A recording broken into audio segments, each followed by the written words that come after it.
Alright, balik tayo kay Attorney Enzo Recto. Nako, mga kakabsat, problemado ngayon ang Taguig LGU, especially itong mag-asawang to, no? Itong anak ni sorry, itong asawa ni Senator Ahawan. Nako po, posibleng ma-forfeit, mga kakabsat, ang mga ni-reclaim lands, mga ni-reclaim nila.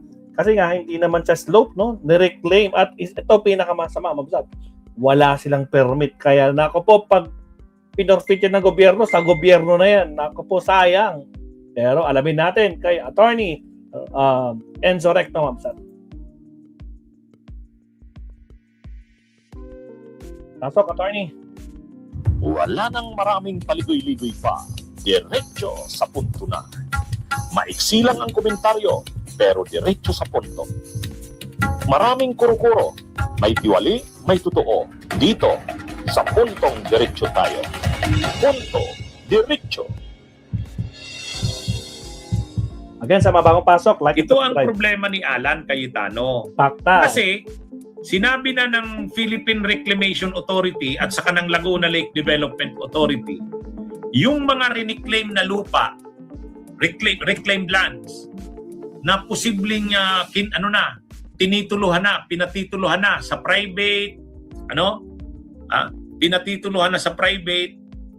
You write the words. What if you could hear them as a Narakantay song? agad, Go to Suno. Again, sa mga bagong pasok, huwag kalimutang mag-like and subscribe. Kaya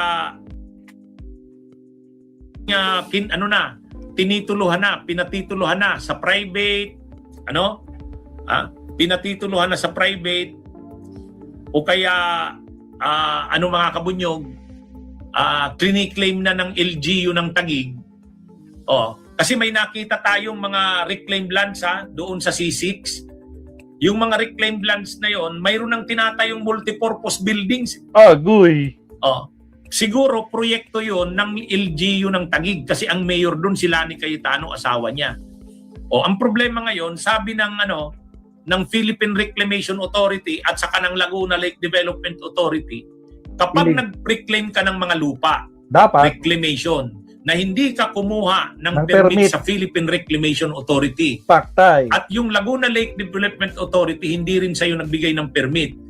Pwede yan i-forfeit in favor of the national government. Patay. Paktay talaga.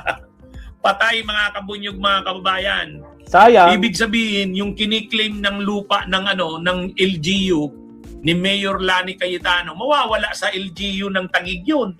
Magiging pag-aari yan ng national government. Kasi hindi mo sinunod yung batas Sinircumvent. Alam nyo mga kabunyog, mga kababayan, sa aming mga abogado, ang tawag dyan, circumvention. Inikutan ni Cayetano ang batas. Circumvention yun. Yan ang technical term sa aming mga abogado, legal term, circumvent.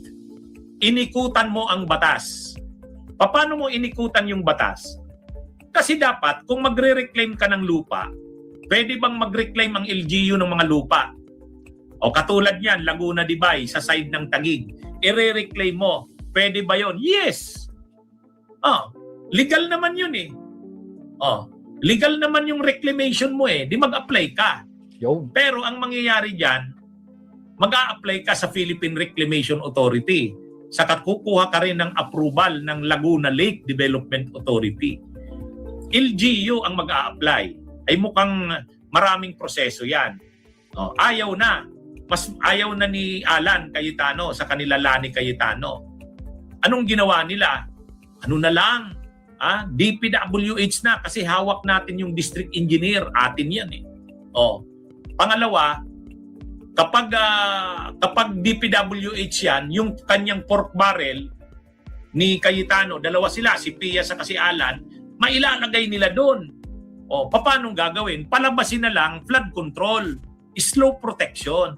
Kaya makikita nyo, yung mga projects na ginawa, 91 million, 71 million, 91 million, slope protection ang tawag.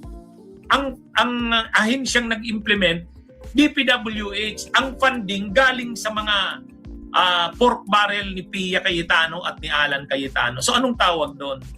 So, ang ginawa nila ni Alan Cayetano, circumvention. Inikutan yung batas. Kaya nga, as early as October 2025, may memo na sa kanila sa LGU ng Taguig kay Mayor Lani Cayetano. Pinadalhan na ng cease and desist order. Cease, itigil nyo yan. Desist, no? Wag nyo nang ipagpatuloy ang ginagawa nyo. Yung unauthorized reclamation, itigil nyo yan. Kasi nga, ang ginawa nila Alan Cayetano, sinercumvent ang batas, inikutan.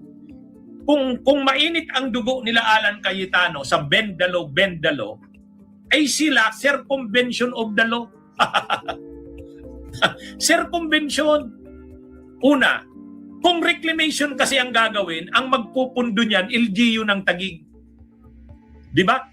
Kung reclamation ang gagawin, ang applicant ng reclamation ay LGU ng Taguig, una, maglalakad ng mga papeles. Pangalawa, magkukuha ng permit sa PRA, Philippine Reclamation Authority. Pangatlo, kukuha ka ng permit galing sa Laguna Lake Development Authority. Pangapat, gagamitin mong pondo sa LGU ng Taguig. Ay ayaw nilang mabawasan yung pondo ng LGU ng Taguig. So sino ngayon ang nag-provide ng pondo? GAA, General Appropriations Act. Pork barrel ni Alan Cayetano, pork barrel ni Pia Cayetano. So, pero pag pork barrel na kasi ng senador, kailangan DPWH. Kaya DPWH ngayon. Kaya lang ang DPWH hindi naman reclamation ng mga projects. Flood control pwede. Pero yung mga reclamation hindi nila mandate yan. Ang mandato ng DPWH, roads, bridges, flood control. Kaya ang nangyari diyan, ang ginawa nila mga kabunyog, malinaw, circumvention of the law.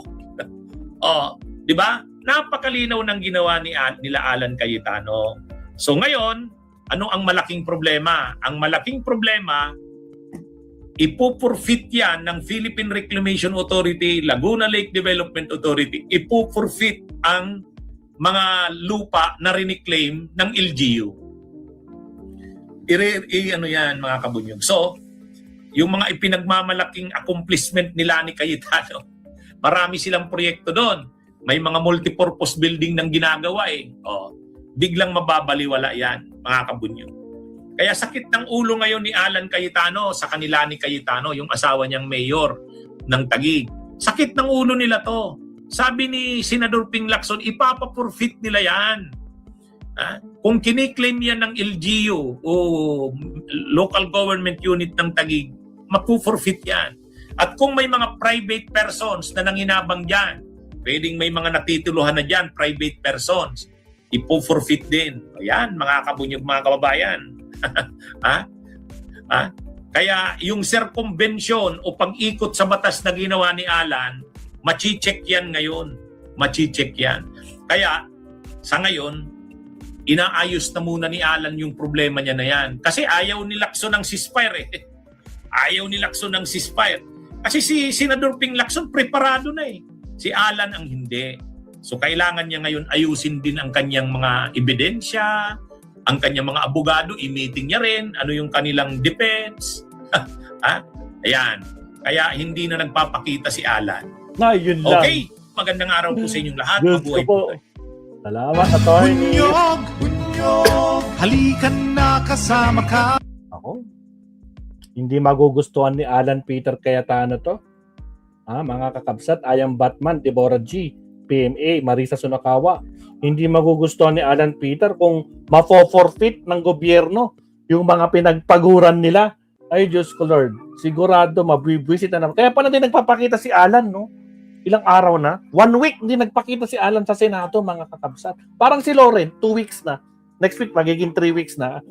Pag may mga kasong, may mga napupuntong kasong papunta sa planter, nako po, kinakabahan nata sila, mga kakabsat, di sila pumapasok. Diyos ko Lord. O siya, last topic tayo, mapsat. Last topic tayo. Wait, countdown muna tayo in 30 seconds. Here we go.